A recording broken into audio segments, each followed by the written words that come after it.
England into blackened wasteland. Let's not forget that it is the same wasteland which became the title of T.S. Eliot's very famous poem. But this was a physical wasteland. Industrial waste was being deposited in huge quantities and nobody knew what to do with them. We had end of aristocracy, we had rise of the middle class power. Very importantly, there was a sympathy that was being generated for the underprivileged.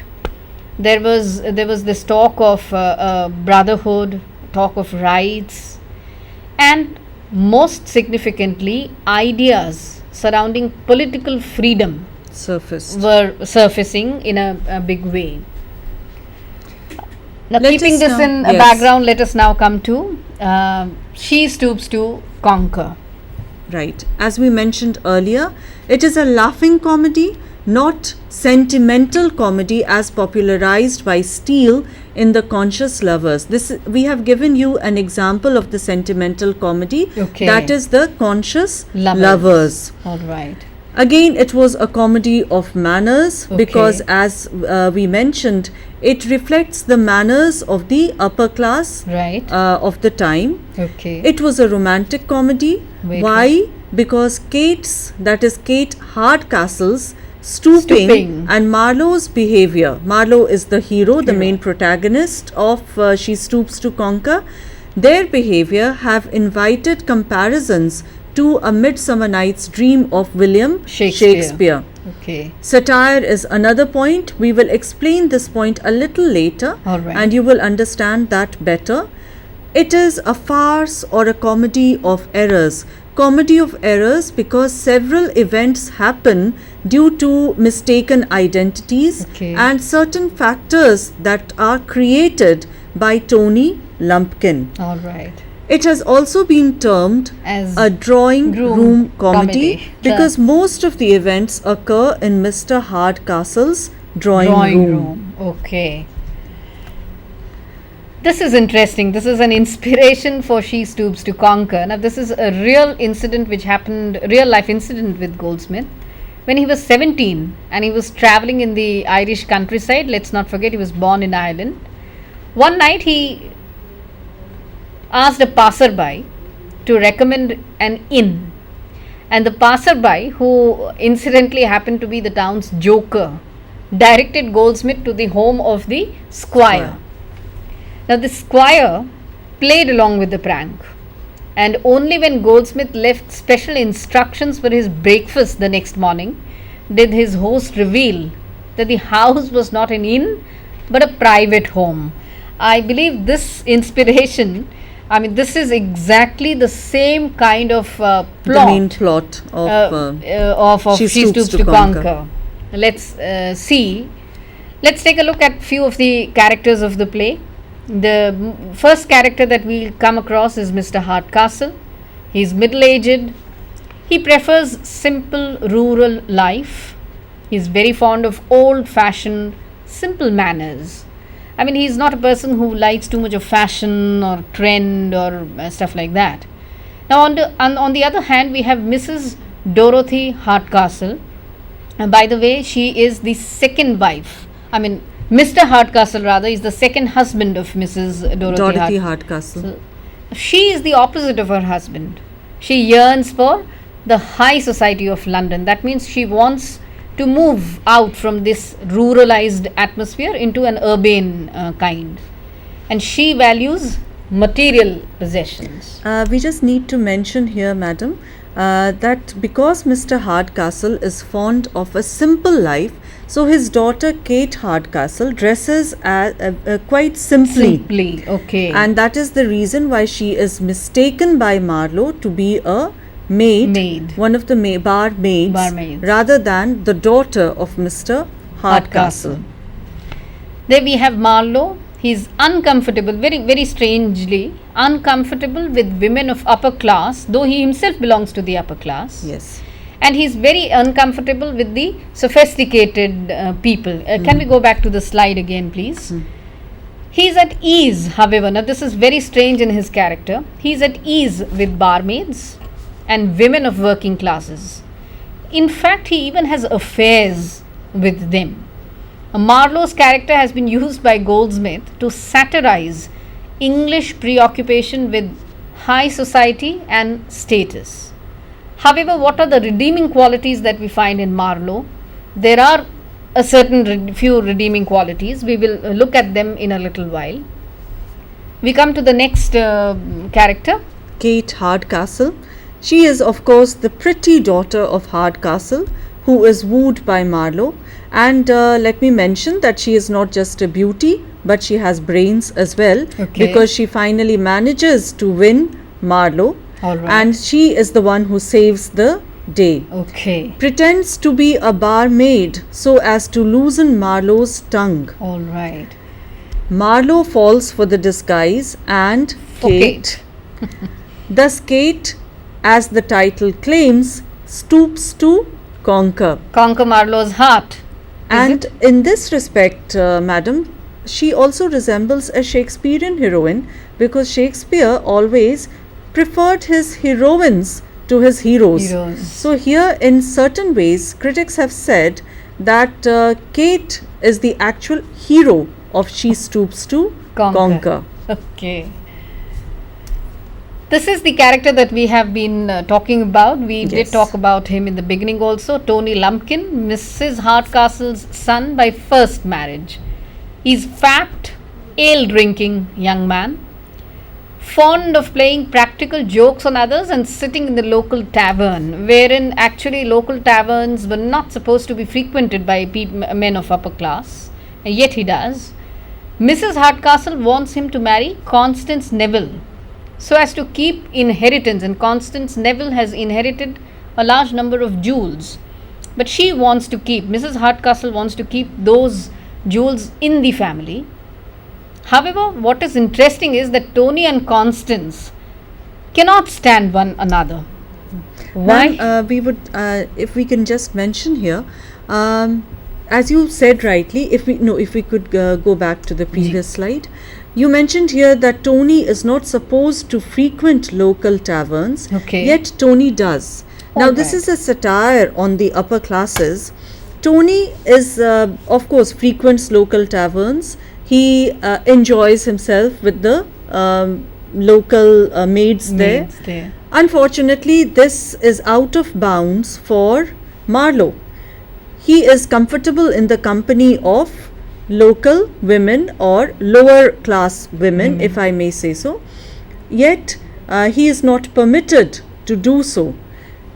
Finally, of course, Goldsmith tells us that he falls in love with Kate as a barmaid. He comes to know later that she belongs to the sophisticated aristocratic class. Okay, that's interesting. This is Constance Neville, we just mentioned her with Tony Lumpkin. Now, she actually loves Hastings, who is a friend of Marlowe, but she is a victim of Mrs. Hardcastle's schemes to match her up with Tony Lumpkin. Mrs. Hardcastle is actually her guardian. Constance is an orphan and she is Kate Hardcastle's cousin. She is going to inherit jewels left to her by her father when she comes of age. Now, till then, till the time she comes of age, Mrs. Hardcastle is her legal guardian. And students, remember, do not be shocked by this. Money played a very important role at the time. A woman without dowry was not acceptable because money mattered, as it does in Constance's case, who cannot leave without the money that is rightly hers. So do not think of this as a negative aspect of Constance. Okay. Now this is very interesting. There are three plots in one. You have upper class man, Marlowe. He meets the upper class girl, Kate, however thinking that she's a barmaid. Marlowe meets Mr. Hardcastle thinking that he is the innkeeper of the inn. Now we have a subplot also of which we have been talking. Constance Neville, niece of Mrs. Hardcastle, has inherited jewels, which the latter wants to keep in the family, and for this she schemes to fix Constance's marriage with her son Tony. However, Constance loves Hastings, friend of Marlowe. So there are three plots working almost simultaneously in the entire play, and that is the simultaneity of three plots at the same time. Perhaps is creating the confusion and the humor. Confusion, but you have to remember that the confusion is a necessity for the play. That Absolutely. is why She Stoops to Conquer has been identified as a comedy of errors. Now, what happens in the play is Mr. Hardcastle sees his guest arriving, whereas Marlowe thinks that he is approaching an inn. Conflicts arise as each finds the other person strange. After some time, Marlowe begins to view Mr. Hardcastle as a nosy innkeeper, nosy in the sense of interfering, who tries to be a gentleman, forgetting that he is actually the innkeeper. And on the other hand, we find Mr. Hardcastle, who looks upon Marlowe as a very rude, impudent guest with absolutely no sense of manners. So, this misunderstanding about each other's role, that is something which generates tremendous amount of humor in the play. And we have to remember that even though we today believe that one's behavior in terms of low versus high class behavior does not necessarily indicate who someone is, many characters in the play are often blinded to a character's behavior because of an assumption. And this is what Goldsmith was trying to ridicule. We spoke earlier of satire, and this is the thing that Goldsmith wanted to satirize. The assumption that each character has, or a preconceived notion of what a particular behavior of a person of a particular class should have. Okay. Eventually, we see that Marlowe becomes mad because he gets irritated and frustrated with the innkeeper, supposedly. And he begins to ask very impertinent questions. What kind of an inn is this, where the innkeeper and the family both join the guests at dinner? Since Marlowe is at an inn, obviously Miss Hardcastle, Mr. Hardcastle's daughter, obviously should be the barmaid. Since she is merely a barmaid, Marlowe feels more comfortable speaking to her. And we have already noted in his character that this was his problem. He could not speak with the upper class girls but with the lower ones. This is because Goldsmith wanted to bring out the conflict between the sophistication of townspeople and the simple attitudes of the country folk. Okay. Now the real humor is generated when Kate Hardcastle too falls in love with Marlowe. She discovers that Marlowe is uncomfortable with upper class women. Hence, if he discovers that she, that means Kate, belongs to the upper class, Marlowe will simply desert her. Thus, Kate decides to stoop to conquer the love of Marlowe. We would just go through the observation of the three unities. The unity of action is not observed thoroughly, as the subplot is interwoven with the main plot. The That's Constance and Hastings' elopement. Unity of time is observed, as is evident from the alternative title, Mistakes of a Night. All the events take place in one night. One single night. Unity of place is definitely maintained because all the events take place at the Three Pigeons or the mansion. Now, since the mansion looked like an inn, there would have been no formal changes in scene, I mean in theatrical sense in the old days. The actual truth of the matter is that travelers do not leave the mansion gardens. Hence, unity of place is not violated in any way. Will you like to just throw some light on the themes? Yes, the class bias, as we mentioned earlier. Kate teaches Marlowe a lesson. Before interacting with her, he thought that women of a certain class behaved in an artificial manner as expected of them. But Kate breaks this notion of Marlowe when she disguises or pretends to be a barmaid, and Marlowe falls for her, but she is actually a high-bred aristocrat. Then Marlowe looks down on women of lower class but is at ease around them. That is another satirical point that Goldsmith brought out. He holds women of upper classes in high esteem but is uncomfortable around them. And of course, Mrs. Hardcastle judges people by their possessions, By because the material wealth that they have, because she wants her niece to marry Tony. Lumpkin. What is interesting, however, at the end of the play is that love does ignore all kinds of social boundaries.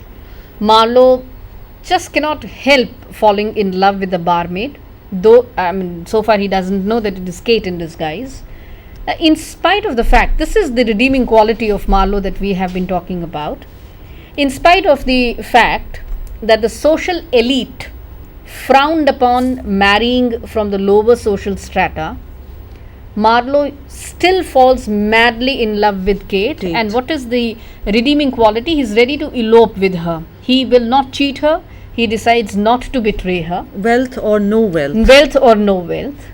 And Kate appreciates Marlowe's genuine qualities, which are plenty when they are allowed to surface. And this is the same is the case with Hastings and Constance. They are ready to elope in spite of the fact that Constance is not getting her jewelry. These are just a few pictures. You can see Kate Hardcastle. These are pictures from the actual drama. Some actor, female actor, dressed up as Kate Hardcastle in all her finery. That is Tony Lumpkin and of course Kate Hardcastle. Now this is an interesting picture. This is Marlowe on the right of your screen, and that is once again Kate Hardcastle, but dressed up like an upper class woman, and therefore he cannot really see eye to eye with her. And madam, we need to mention here that when they first meet, that is Kate and Marlowe meet, Marlowe does not even look at Kate. Okay. That is the reason why he does not recognize Kate when she dresses up as a barmaid. Okay. We have a few more pictures on the screen. This is Mrs. Hardcastle and Kate once again. And that is Kate Hardcastle dressed up like a barmaid, of course talking to Marlowe. And this is almost one of the last scenes in the play where you have a beautifully dressed up Mrs. Hardcastle standing on the stage. And all the characters come together. To bring our lecture to a close, we will just show on the screen